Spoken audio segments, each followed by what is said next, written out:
All right. Adam, how relieved are you after that, and what do you put the Saints' late surge down to?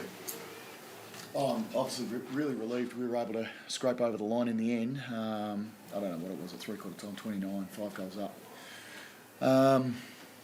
There was a few different things that how Howard played in the last quarter. I thought we went a little bit too early on protecting the game and protecting the ball, and didn't play our normal way for long enough in that quarter, which I felt like probably invited them to attack us, and they certainly did that really well. They were able to generate a lot of uncontested ball, a lot of off the line movement, which troubled us. Put our backs under enormous pressure. I thought they held up really well for the most part, but ultimately the damn wall broke a little bit in the last 7 minutes of the game, and forced it to be a really tight, close game, which either team in the end could have won. Did the Coniglio injury potentially quieten your boys down in the last? Did it perhaps their energy? I don't know about energy. I mean, we were missing him for a little while, so that forced us to use someone through the midfield a little bit longer, and we were down a man on the bench, so that always sort of adds up. But I'm not sure that was the reason why. We had Kelly off for probably a 10-minute period doing the same thing. He had a bit of a rib complaint, so he fortunately came back on, was fine. But I don't think that was the reason in the last quarter as to why. I thought we probably went away, as I said, from the way that we want to attack, and we didn't defend St Kilda's faster ball movement well enough. How severe are the injuries to Coniglio and Taylor? Have you got updates for us? Yeah, I've got update. Well, I've got an update on Slammer. He's fine. He's in hospital at the moment, being monitored, but it would appear that everything's okay there. So, that'll be concussion protocol, obviously. And then Cogs is fine. He's no serious damage. So we'll wait for scans to make sure. But our docs and physios are really comfortable that it's not ACL. It's not minor, but it's not serious. What would an early forecast be on Coniglio playing next week? I have no idea. No. Cool. Were there other injuries? No, just Kelly had that rib complaint, but he appears fine. Bit of cramping in the last quarter, but other than that, just bumps and bruises. What do you think the team learned from that late scare? Well, I think we learnt quite a bit, to be fair. We spoke about it in the post-match around just playing our way for a little longer. Not really trying to protect a lead as opposed to going to win the game. I think there's a difference not only in the way that we play but the mindset, and so that I think that was, well, for me it was quite evident that that's what we did, and St Kilda shifted their mindset probably a little bit, and we're all out attack and looking to win, but they also, their work rate was really strong, and they were able to win the ball back off us too often, and I think it was a byproduct of us not playing our way well enough, and they went to another level, really.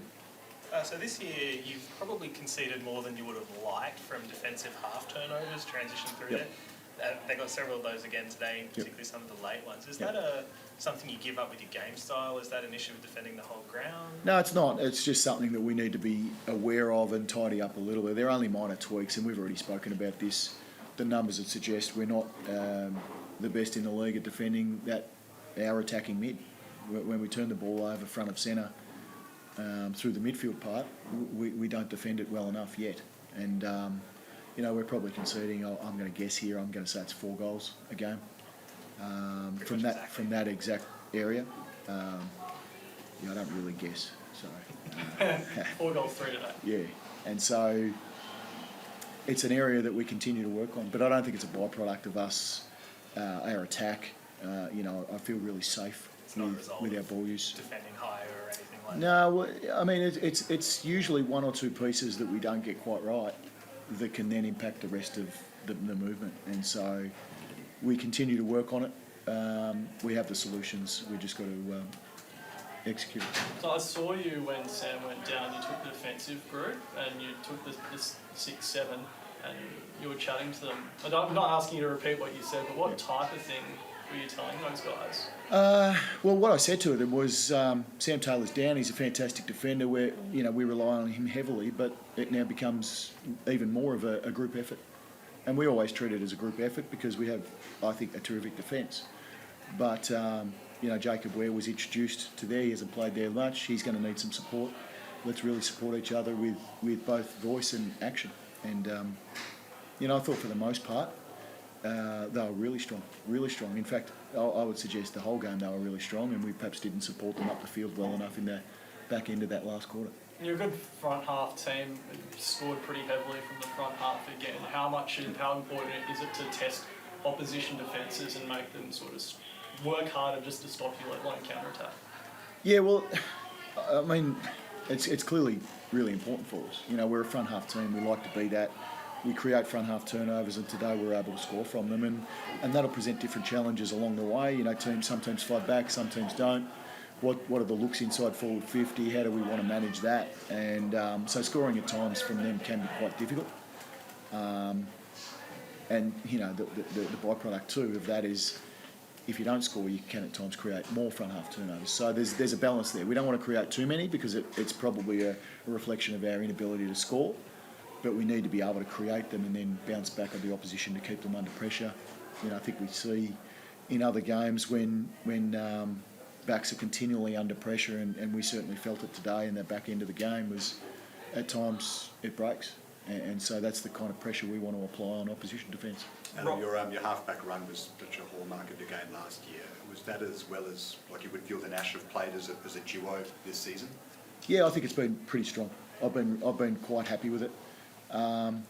We're still working our way into the season, and I think we've got a lot of work to do on both sides of the ball, and certainly at stoppage, particularly centre bounce. But I've been really, really comfortable with the way that we've been playing. I think when you look at it, it looks like how we want to play. I feel really safe in behind that. And I think it's pretty fun to watch. Was it concerning how dominant Rowan Marshall was at times today? Well, it's certainly something that we don't want to happen very regularly, and we knew he's a quality ruckman. He had a really good game in the elimination final last year. I know his quality. What do you have, 16 clearances or something? Yep. 10 inside 50s. He's a really good player, a really good ruckman, a good challenge for Briggs. I thought Briggsy was pretty good for the bulk of the game. Probably got out of hand towards the end. I think he dominated Cadman and Riccardi, probably more Cadman at times. We've been able to grab the ball and boot it forward, and that's, a first ruckman is going to want to really punish a second ruck coming in. So, and that's what Rowan did today. Briggs was briefly listed as injured on the AFL app. Was that just going a bit soon on him there? What did he have? I don't know. I don't know. That's what I was wondering. Yeah. We'll never call. Seems fine to me. He was chatting to me after the game and seemed okay. Not so. Didn't see it. Just on James Peatling, came on for Taylor. It was a Sam Taylor-like effort to win the game of the end. How proud are you of him? It's a great way to describe it, because that's exactly what it was. And we spoke in the post-match about the VFL essentially auditioning for AFL moments. And so James has played quite a number of VFL games and played really well, particularly this year as a midfielder. But for me to look out to the centre bounce and see him in the structure that we want him, and then you see his courage and his ability to execute under pressure at that level, well, that's what our VFL's for, preparing our players to play AFL and be great in those moments where we most need them, and that's certainly what James was today. Can I take you back to that last 40 seconds? I noticed the wings, defensive wings, James particularly started super deep. Is that something you train in your close out the game situation? Yeah. So that's an element of our structure that we think gives us the best chance to defend it and save the game. And so, I mean, St Kilda just stood next to him, so you could argue that there's nil effect. They were well drilled in their win the game method. So they won the centre bounce, gave themselves an opportunity to score. So they would say, we had an opportunity. James Peatling just made a fantastic play. Does a lot of effort go into that save the game situation? It certainly does. A lot of planning. We certainly study how we can do it better. We study other teams, how they do it, and so you're trying to continually evolve that to make it safer, or to be, more likelihood of you're going to be able to score if we're in a win the game situation. So we practice all those scenarios as every club would. 12 months ago, I think we were here. Giants you were still finding your feet under your system, and it's proven that it can work. Now you're 5-0. You're you hadn't won in Canberra for 3 years beforehand, and now you're on a good run here. Yeah. How does it feel different for you now that you've sort of proven your chops versus still proving it? Yeah, look, we started during the week. You know, we love coming down to Canberra. I think it's the best surface in the AFL. It's an absolute pleasure to play on the ground and in front of these people. And so we want to put on a great show every time we come down here, and we want to re-establish this place as being a fortress, because that is ultimately the only way we can repay the Canberra support. And so we talk about that, and we're able to do that again today, albeit keeping it close to make the game exciting for the Canberra people. But is your heart rate back to normal? yeah, it's settled down now, but it wasn't during that last 5-minute period. But this is a really important place for us. We want to play well down here, and we did that, I think, really well for 3 quarters, and perhaps just hung in there for another quarter. I saw Andrew Barr out there earlier. Would you like to see another game or two down here every year?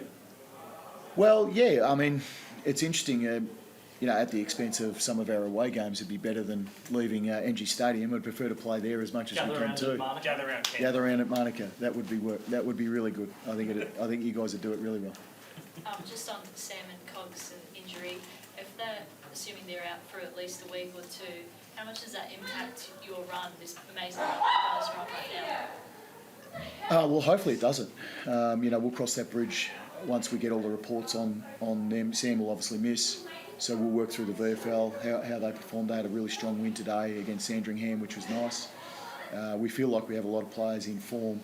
Callan Ward should be available, so that'll be an extra piece. He played quite well in the VFL and got through, proved that he could sustain some contact on that shoulder and manage it no problem. So, I think we've got people to come in, but yeah, we'll cross that bridge once we get a full report on the injuries.